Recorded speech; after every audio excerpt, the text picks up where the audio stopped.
Bonjour, mesdames et messieurs, vous êtes sur RTI 1, vous êtes dans le 13h et vous faites bien. Bienvenue. La saison des pluies est devenue un moment d'angoisse pour les populations en Côte d'Ivoire et dans de nombreuses zones du monde.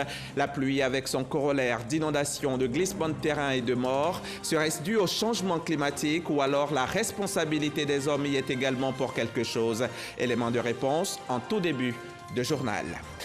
Les caniveaux bouchés, on n'en veut plus. Les canaux d'évacuation obstrués, on n'en veut plus. Les morts, on n'en veut plus en saison des pluies. Pour cela, il faut vraiment se mettre à la tâche. Le maire d'Abobo l'a compris, il s'engage à faire de sa commune un exemple. Il y a lancé hier des grands travaux d'assainissement. La pluie tue, le coronavirus tue. Le virus mortel a encore emporté des vies hier, 2 au total. L'on compte aujourd'hui en Côte d'Ivoire 10 244 cas de Covid et 70 morts. Les chiffres ont été communiqués hier par le directeur général de la santé, professeur Mamadou Samba, qui a une fois de plus insisté sur le respect des mesures barrières.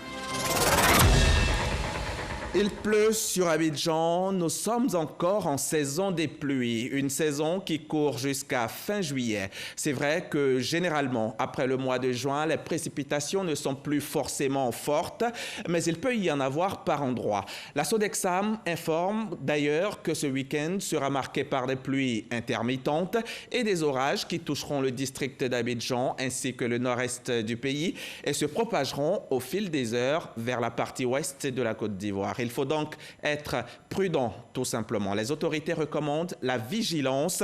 On ne veut plus de morts. Si hier, la pluie était attendue des populations pour ses bienfaits, aujourd'hui, elle fait peur. Elle fait peur parce qu'elle détruit, parce qu'elle tue. Qu'est-ce qui explique la survenue de catastrophes dans le monde? Partout, on assiste à des crues, des inondations, des glissements de terrain, des coulées de boue et autres. Ils sont nombreux à pointer du doigt le changement climatique. Mais pour les climatologues, les activités peu écologiques de l'homme pourraient également expliquer ce qui se passe. Suivons ensemble ce document que nous propose Walter Amadou Ouattara. La violence des orages en Espagne, des torrents d'eau en Italie, des rues dévastées en Grèce, des tempêtes dans le sud de la France. L'intensité des pluies a augmenté de plus de 22% autour de la Méditerranée durant ces dernières 50 années. Ces images, qui datent de 2015, illustrent des catastrophes dont l'origine viendrait du changement climatique, variation des caractéristiques climatiques en un endroit donné. Le changement climatique se fait ressentir par un réchauffement ou un refroidissement atmosphérique. Ce phénomène peut entraîner des dommages importants, notamment l'élévation du niveau des mers, l'accentuation des événements climatiques extrêmes tels que les sécheresses, cyclones et inondations. Les causes sont innombrables et elles dépendent un peu des spécificités des zones d'inondation. Par exemple, vous avez des inondations qui sont de type fluvial, c'est-à-dire qu'un fleuve qui sort de son lit, donc suite aux pluies qui sont importantes. Vous avez aussi des types d'inondations de type pluvial, comme celles que nous vivons ici à Abidjan. Donc, suite à des pluies torrentielles, on a les montées des eaux, mais qui souvent sont associées à, disons, à une activité anthropique ou à la mauvaise gestion des territoires ou des zones d'habitation.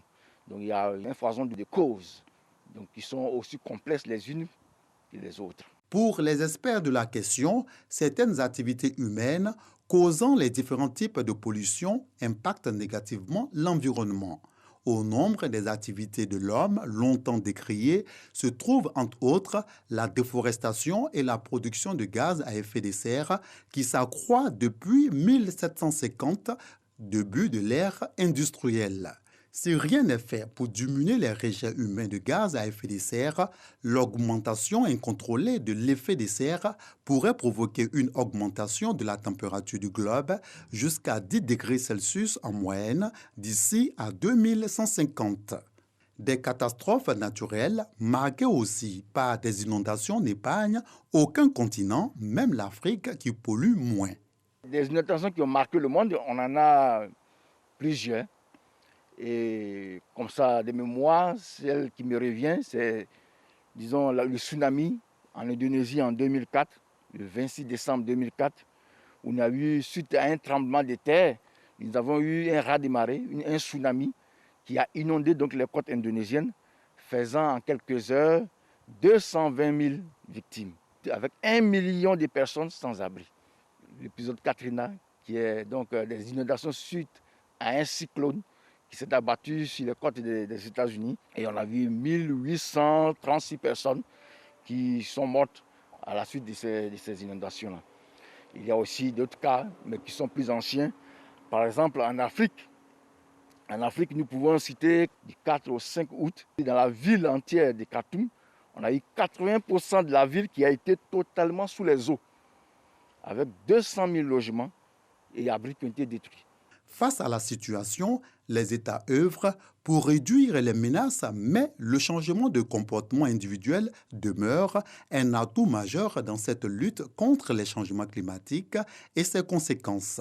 Il s'agit pour nous de trouver des stratégies, de pouvoir avoir une réponse adaptée au changement climatique avec des gestes éco-citoyens, comme on le dit, du commun des mortels. On peut privilégier les transports en commun pour éviter que chaque personne utilise son véhicule qui va émettre des gaz à effet de serre.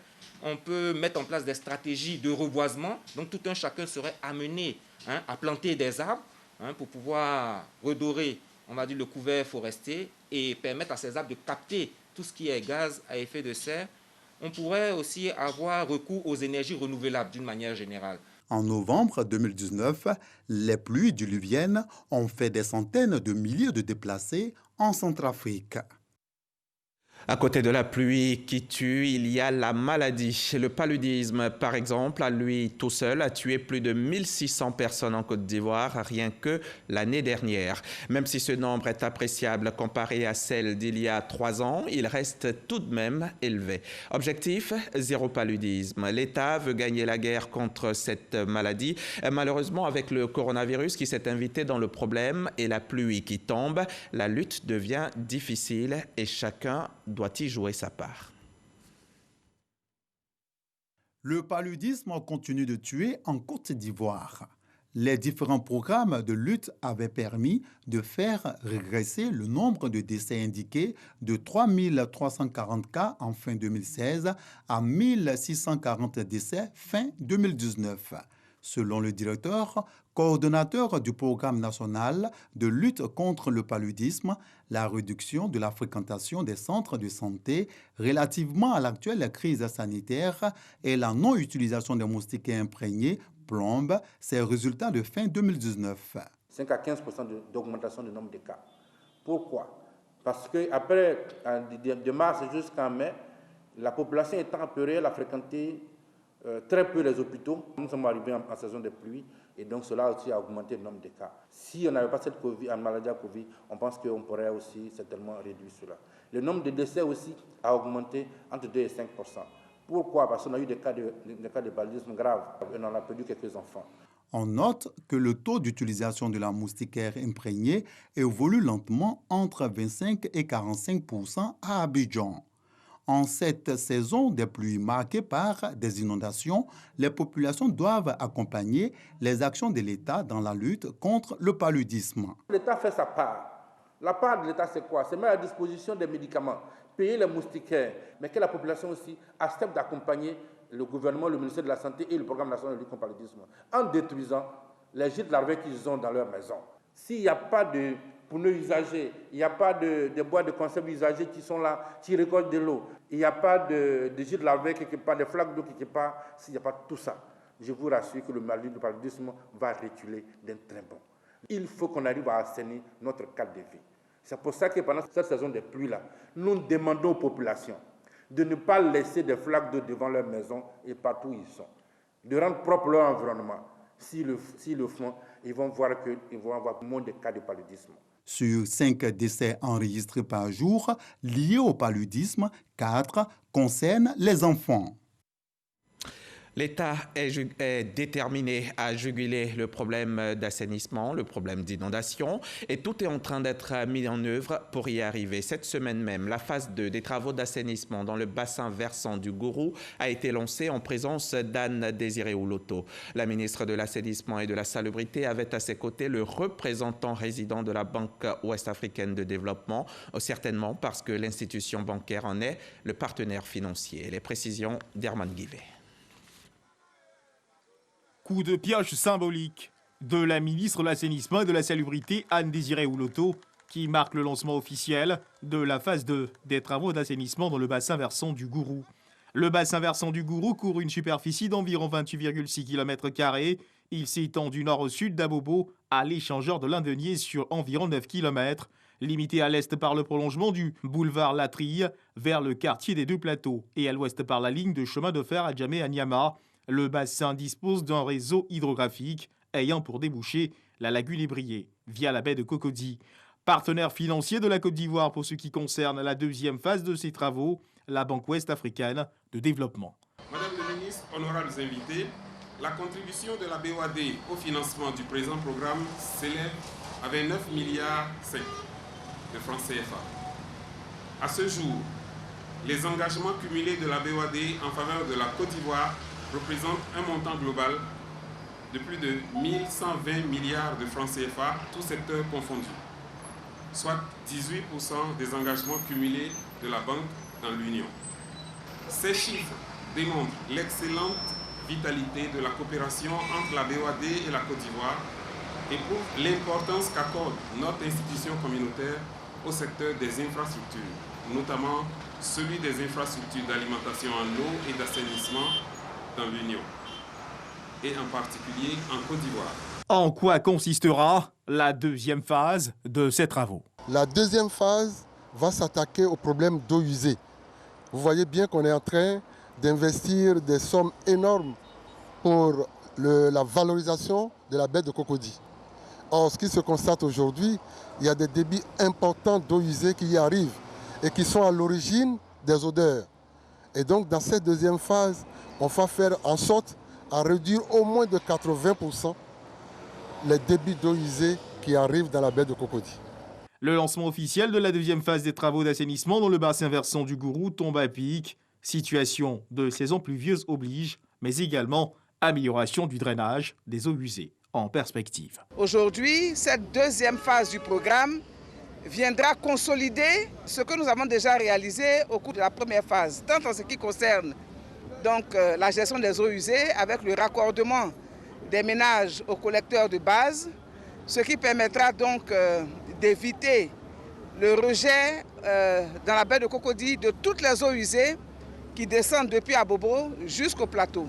Nous aurons également, dans le cadre des composantes de ce programme, la réalisation de voies bitumées et d'entretien de voies au quotidien. Tout cela pour nous permettre donc d'améliorer le quotidien de nos populations dans les quartiers concernés par le bassin versant du Gourou. Il importe que les populations accompagnent ces processus par un changement de comportement. Nous devons vivre autrement avec les déchets pour éviter que nos déchets ne viennent obstruer tous ces canaux qui seront réalisés dans notre propre intérêt. Du matériel informatique et roulant a été de même offert aux structures en charge du drainage, de l'assainissement, de l'environnement pour renforcer leur capacité d'action sur le terrain. Vous l'avez vu, la situation mérite une attention particulière. Le gouvernement s'active et partout, on se met à la tâche. À Abobo également, on a décidé de se battre contre l'insalubrité. Ahmed Bakayoko, qui est maire de la commune, a lancé hier des travaux d'assainissement qui vont durer 1 mois. On en sait plus avec Lanciné Bakayoko. 2 coups de pelle, une couche de peinture effectuée par le maire Ahmed Bakayoko. C'est le démarrage des opérations de ravalement des bâtiments et de curage des caniveaux dans la commune d'Abobo. Par ces temps d'inondation, il faut anticiper, faire en sorte que l'eau puisse circuler facilement. Et je trouve que c'était un engagement citoyen. Je viens là en tant que maire donner l'exemple afin que toutes les populations citoyennes d'Abobo suivent notre exemple. J'ai souhaité que dans chaque localité, il y ait des brigades de salubrité. Ce projet de salubrité va contribuer à l'amélioration du cadre de vie et du paysage urbain, tout en valorisant l'image et l'attractivité de la commune dans son ensemble. Un projet très attendu par les populations. Lorsqu'on jette les ordures, c'est ce qui a provoqué tout ce qu'on est en train de constater 2 jours. Les caniveaux sont bouchés, l'eau est en train de prendre la voirie. C'est à cause de ce que les ordures ont bouché tous les caniveaux. Plus qu'une simple action de salubrité, cette opération d'assainissement est une opportunité d'affaires pour les artisans de la commune. Quant au linéaire accuré, il avoisine les 5000 mètres carrés. Une centaine de jeunes seront également recrutés pour assurer la continuité du service. Pour Ahmed Bakayoko, Abobo, malgré la modestie de ses habitants, ne peut rester en marge du développement. C'est vrai que les populations d'Abobo ne sont pas des populations très nanties, mais cela n'implique pas qu'on ne peut pas avoir un cadre de vie sain, propre et beau. Donc je souhaite l'engagement de tous et rendez-vous dans quelques mois pour voir les résultats, pour démontrer à la face du monde qu'on peut ici à Abobo faire rêver nos populations en leur offrant un cadre de vie sain, agréable et beau. Cette phase pilote qui va donner fière allure à Abobo devrait durer 1 mois. Le coronavirus règne en maître depuis quelques mois. Il nous malmène. Mais ce sont nos moments de lutte qui nous définissent. Ce qui compte, c'est comment on gère ces moments difficiles. Contre ce virus, ce qu'il faut, c'est la discipline dans le respect des gestes barrières.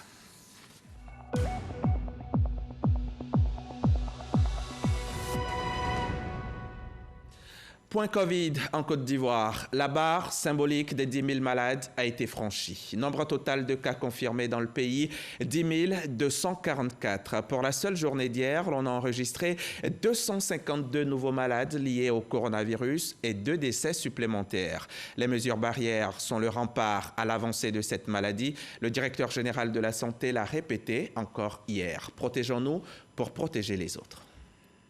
Le ministère de la Santé et de l'Hygiène publique a enregistré ce jour, vendredi 3 juillet 2020, 252 nouveaux cas de Covid-19 sur 1270 échantillons prélevés, soit 19,8% des cas positifs, 66 guéris et 2 décès. Nous avons noté 2 décès dans des établissements sanitaires privés avec des diagnostics post-mortem de Covid-19. Il s'agit d'une patiente de 57 ans, sans antécédent particulier, décédée le 24 juin, et d'un patient de 67 ans, VIH positif, décédé le 26 juin. Le ministre de la Santé et de l'Hygiène publique présente ses condoléances aux familles éplorées. À la date du 3 juillet 2020, la Côte d'Ivoire compte donc 10 244 cas confirmés, dont 4 726 personnes guéries, 70 décès et 5 448 cas actifs. Le nombre total d'échantillons est de 60 652. Le ministre de la Santé et de l'Hygiène publique rappelle que la pandémie n'est pas terminée. Il exhorte les populations, notamment les personnes vulnérables, à réduire le déplacement, à rester confinées chez elles et à respecter les mesures barrières. N'oublions pas que c'est nous qui déplaçons le virus. Voilà donc les chiffres communiqués par le directeur général de la Santé, professeur Mamadou Samba. La Côte d'Ivoire compte à ce jour 10 244 malades, 4 726 patients guéris et 70 morts à déplorer. À présent, petit tour d'horizon dans certains pays d'Afrique. Première halte, le Ghana. 19 388 malades y sont recensés pour 117 morts. L'Égypte compte 72 711 malades, 3201 morts. En Afrique du Sud, 177 124 cas sont confirmés. 2952 personnes en sont déjà mortes. Au Nigeria, c'est 27 564 cas de malades liés au coronavirus avec 628 morts enregistrés. À l'échelle du monde, on enregistre plus de 11 millions de malades avec plus de 525 000 décès à déplorer.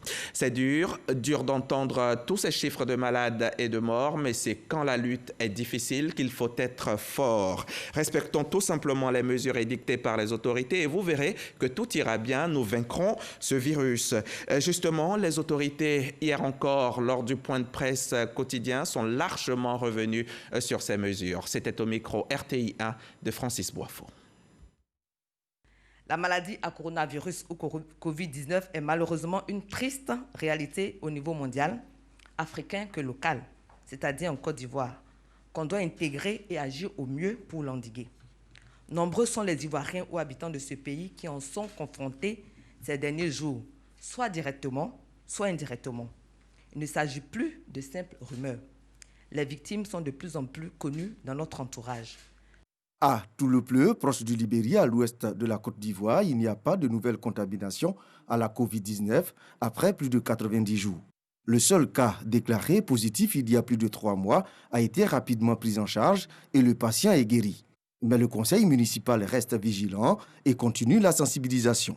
J'ai donc mis l'accent sur la communication par plusieurs supports, le porte-à-porte, la criée par mégaphone, ce qu'on appelle le allô-allô, les réseaux sociaux, les radios locales et les affichages.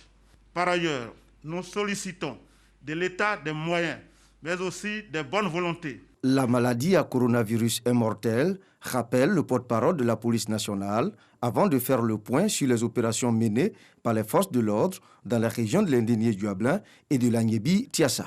Le commissariat de police d'Agboville a interpellé et mis à la disposition du parquet résident dans la journée d'hier 22 individus, dont 3 conducteurs, pour violation de la mesure d'isolement du Grand Abidjan.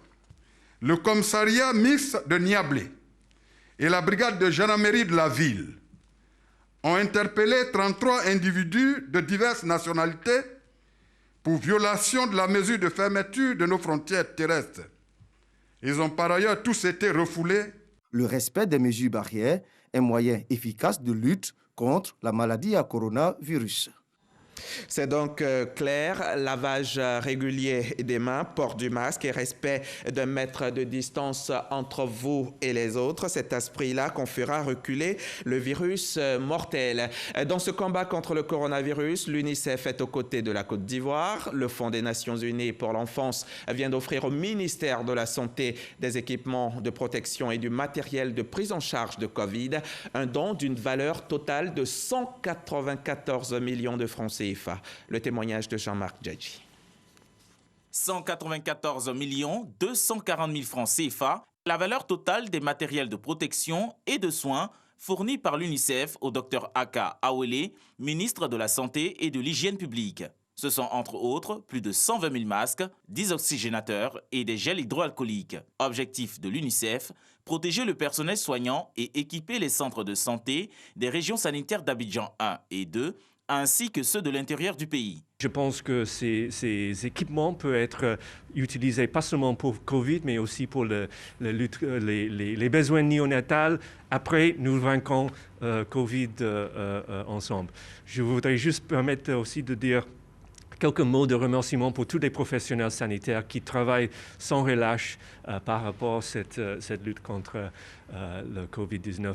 Le ministre Aka Awele a remercié le Fonds des Nations Unies pour l'enfance pour leur engagement et leur appui à la lutte contre la propagation de la Covid-19. Il invite les populations à être responsables et à respecter strictement les mesures barrières. Nous avons d'un côté des efforts de la Côte d'Ivoire, de l'autre une agence des Nations Unies qui nous soutient dans ces efforts, soutient la Côte d'Ivoire. Je pense que nous devons profiter de ces circonstances pour rappeler à la population que plus que jamais, le moment est venu pour elle de faire sa part. L'UNICEF assure dans ses zones d'appui la continuité des services de soins de santé primaires en cette période d'urgence sanitaire due à la pandémie de la Covid-19. C'est une idée originale du ministère chargé des relations avec les institutions de la République et c'est une idée appréciable. Dans cette période de crise sanitaire, s'il y a une denrée qui est rare, c'est bien le sang. Pour tenter de pallier la situation, le ministère chargé des relations avec les institutions a initié une caravane de collecte de sang dans les institutions de la République. Hier, c'est au Sénat, à Yamoussoukro, que la caravane a fait une halte et Kader Sogodogo était sur place. Son reportage. Donner son sang pour sauver des vies. Les institutions de la République épousent cette vision du ministre Gilbert Kafana Koné. Le Sénat, une jeune institution en Côte d'Ivoire, certes, mais qui fait de la sagesse son modèle de fonctionnement. L'institution, à travers ses agents, apporte du sang aux Ivoiriens.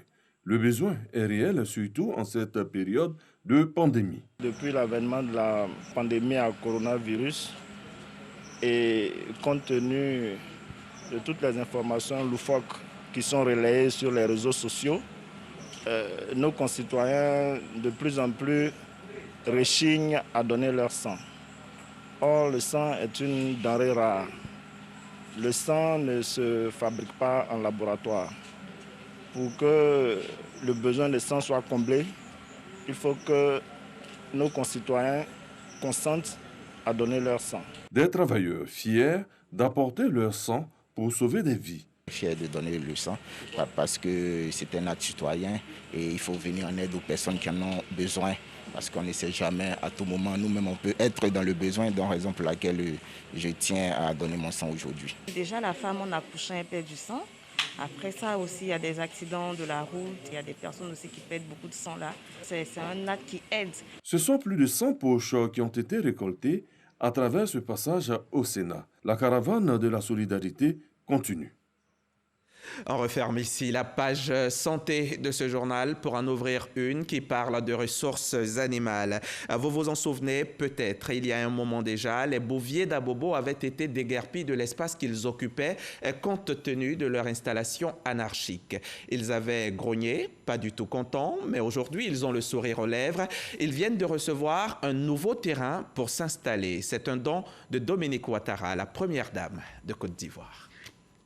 Cet espace de 3 hectares situé dans la commune d'Abobo appartient désormais aux acteurs de bétail de la dite commune. C'est un don de la première dame de Côte d'Ivoire, Dominique Ouattara, à cette corporation. 3 mois plus tôt, ceux-ci avaient été déguerpis du site Abobo Coco Service qui devait servir à construire un établissement scolaire d'excellence.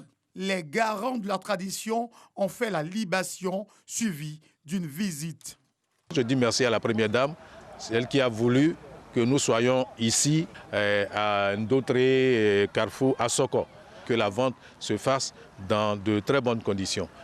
Il représentait à cette cérémonie la Chambre des rois et des chefs traditionnels de Côte d'Ivoire. Les vendeurs de bétail sont également reconnaissants à la Première Dame. Ils disent aussi avoir reçu un accompagnement financier. Nous avons reçu une enveloppe de 10 millions de la part de Mme Dominique Ouattara, première dame de Côte d'Ivoire, comme mesure d'accompagnement au délogement. Je remercie la première dame, Mme Dominique Ouattara, qui ne cesse de faire du bien à la population. Occasion pour ces acteurs de bétail d'inviter les populations à les retrouver sur leur nouveau site situé à Abobo, sur la voie menant au quartier Ndotré. C'était un reportage d'Éric Gorebi. Autre chose à présent. Les responsables de l'AFOR, l'agence foncière rurale, étaient cette semaine à Bongouanou pour faire le bilan de l'opération de délimitation des territoires des villages. Une rencontre s'y est tenue, rencontre à l'issue de laquelle il ressort que l'opération piétine dans la région est en cause, causée donc par certaines incompréhensions. On voit cela avec Herman Niamien, notre correspondant sur place.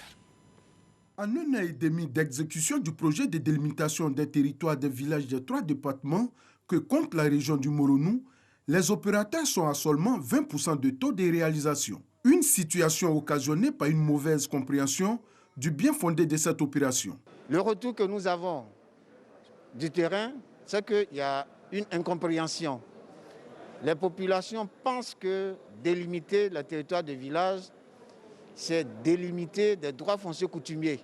Et donc, c'est attribuer des terres à certaines personnes, à certaines communautés. Ce n'est pas le cas. Cette rencontre, initiée par l'Agence foncière rurale AFOR, pour faire le bilan de l'opération de délimitation des territoires des villages de la région, a permis de clarifier toutes les incompréhensions. À l'issue de la séance de travail que nous avons eue avec les populations, avec les chefs, cette difficulté a été levée. On a vu que tout le monde a demandé que l'opérateur technique revienne pour que les territoires soient entièrement bouclés. Il reste 12 mois pour boucler l'opération. Les responsables de l'AFOR demandent l'implication des cadres des différentes régions afin que ceux-ci amènent leurs parents à faciliter sa mise en œuvre. Il ne s'agit pas du Moronou, il ne s'agit pas de telle région, il s'agit d'un problème national. Et c'est un problème purement administratif. Le programme de délimitation des territoires des villages concerne tous les villages officiels de la Côte d'Ivoire, soit 8576 villages des 108 départements du pays. C'est une initiative de l'État pour avoir une cartographie précise de tous les villages afin de mieux planifier le développement des différentes régions. Et c'est ici que l'on s'arrête pour ce 13h. Merci à tous ceux qui m'ont aidé à le préparer, notamment à Timité Mongwe qui célèbre son anniversaire ce jour. Merci de nous avoir suivis et n'oubliez pas, la santé est notre bien le plus précieux. Lavons-nous les mains pour éviter le coronavirus. Quittons les zones à risque car il pleut. Et si vous devez conduire aujourd'hui, allez-y prudemment. La chaussée est glissante. À demain, 13h sur la chaîne qui rassemble.